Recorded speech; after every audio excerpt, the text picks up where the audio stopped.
Welcome to mega 9 TV. ఒకవైపు ఆకాశంలో కరిమబ్బులు కనుమరుగయ్యాయి.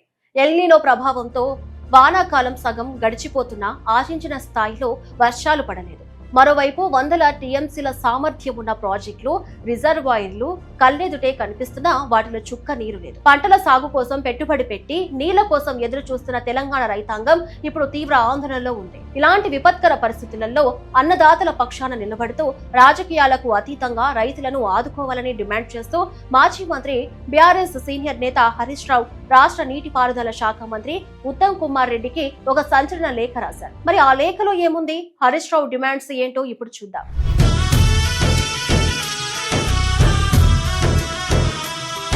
ఈ ఏడాది ఎల్నినో ప్రభావం వల్ల తెలంగాణ వ్యాప్తంగా తక్కువ వర్షపాతం నమోదైంది. రైతులు ఇప్పటికే నారు పోసుకుని నాట్లు వేయడానికి సిద్ధంగా ఉన్నారు. కొందరు నాట్లు వేశారు కూడా. కానీ ఆకాశం నుంచి చుక్క రాలకపోవడంతో వారి ఆశలన్నీ ప్రాజెక్టుల మీదే ఉన్నాయి. కానీ రాష్ట్ర ప్రభుత్వం కాళేశ్వరం ప్రాజెక్టులోని పంప్ హౌస్ల మోటార్లను ఆన్ చేయకపోవడం వల్ల రిజర్వాయర్లలో నీరు నిండటం లేదు. సకాలంలో నీళ్లు రాకపోవడంతో పంటల సాగు ఎక్కడికక్కడే ఆగిపోతుంది. పెట్టుబడులు పెట్టి సాగునీరు కోసం ఎదురు చూస్తున్న రైతాంగాన్ని ఇక ఏమాత్రం ఇబ్బంది పెట్టకండి, ఏమాత్రం ఆలస్యం చేయకుండా కాళేశ్వరం మోటార్లను వెంటనే ఆన్ చేసి నీటి పంపింగ్ ప్రారంభించండి అని హరీష్ రావు తన లేఖలో ఇరిగేషన్ మంత్రి ఉత్తమ్ కుమార్ రెడ్డిని గట్టిగా డిమాండ్ చేశారు. రాజకీయం ఎలా ఉన్నా రైతు ప్రయోజనాల దృష్ట్యా వెంటనే నిర్ణయం తీసుకోవాలని ఆయన కోరారు. నీరు నీరు నీరు రైతు కంట నీరు. మా దగ్గర నీళ్లు లేవు కదా, ఎలా పంపింగ్ చేస్తాం అని ప్రభుత్వం చెప్పడానికి కూడా వీల్లేదని హరీష్ రావు లెక్కలతో సహా వివరించారు.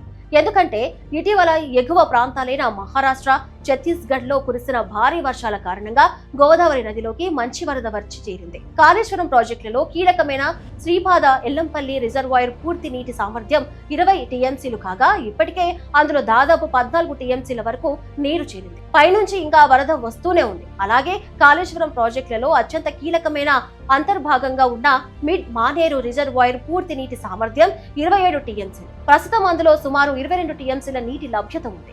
ఎగువన కురుస్తున్న వర్షాల వల్ల వచ్చే వరదను వృధా పోనివ్వకుండా ప్రతి నీటి చుక్కను ఒడిసిపట్టాలి. కాబట్టి ఆ మిడ్ మానేరు నుంచి వెంటనే మోటార్లను ఆన్ చేసి పైనున్న రిజర్వాయర్లకు నీటి పంపింగ్ ప్రారంభించండి అని హరీష్ రావు స్పష్టం చేశారు.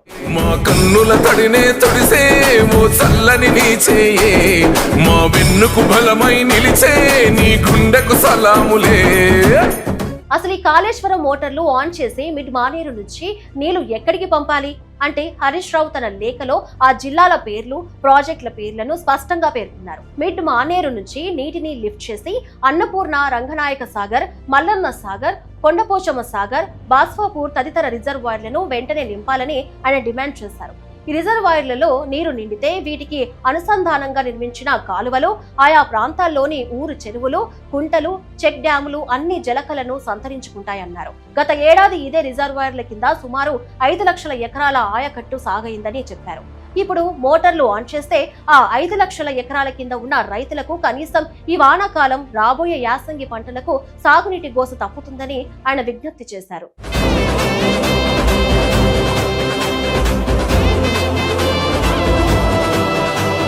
కేవలం పైన ఉన్న ప్రాజెక్టులకే కాకుండా కింద ఉన్న కరీంనగర్ లోయర్ మానేరు డ్యాం పరిస్థితిని కూడా హరీష్ రావు ఈ లేఖలో ప్రభుత్వం దృష్టికి తీసుకెళ్లారు. ఎల్ఎండి పూర్తి సామర్థ్యం 24 టీఎంసీలు కాగా ప్రస్తుతం అందులో కేవలం 6.9 టీఎంసీల నీరు మాత్రమే ఉంది. కాబట్టి మిడ్ మానేరులో ఉన్న నీటిని కిందికి వదిలి లోయర్ మానేరు డ్యామ్ ను కూడా నింపాలి. తద్వారా దాని కింద ఉన్న ఎస్ఆర్ఎస్పీ స్టేజ్ 2 ఆయకట్టు పరిధిలోని రైతులకు తక్షణమే నీరు అందించి వారిని ఆదుకోవాలని హరీష్ రావు మంత్రి ఉత్తమ్ కుమార్ రెడ్డిని కోరారు. కాళేశ్వరం ప్రాజెక్టుపై ఏవైనా రాజకీయ విమర్శలు ఉంటే అవి తర్వాత చూసుకోవచ్చని, కానీ ప్రస్తుతం రైతుల ప్రయోజనాల దృష్ట్యా ఆ ప్రాజెక్టు పంప్ హౌస్ లను ఆన్ చేసి వారి కష్టాలను తీర్చాలని బాధ్యత కాంగ్రెస్ ప్రభుత్వంపై ఉందని ఆయన గట్టిగా తేల్చి చెప్పారు. ఇది రైతుల సాగునీటి కష్టాలను తీర్చడానికి కాళేశ్వరం మోటార్లు ఆన్ చేయాలంటూ ఇరిగేషన్ మంత్రి ఉత్తమ్ కుమార్ రెడ్డికి మాజీ మంత్రి హరీష్ రావు రాసిన సంచలన లేఖలోని ఫుల్ డీటెయిల్స్. మరి గోదావరిలో నీరు ఉన్నప్పుడు మోటార్లు ఆన్ చేసి రిజర్వాయర్లను నింపాలని హరీష్ రావు చేస్తున్న డిమాండ్ కి ప్రభుత్వం రెస్పాండ్ అవుతుందా లేదా అన్నది వేచి చూడాలి.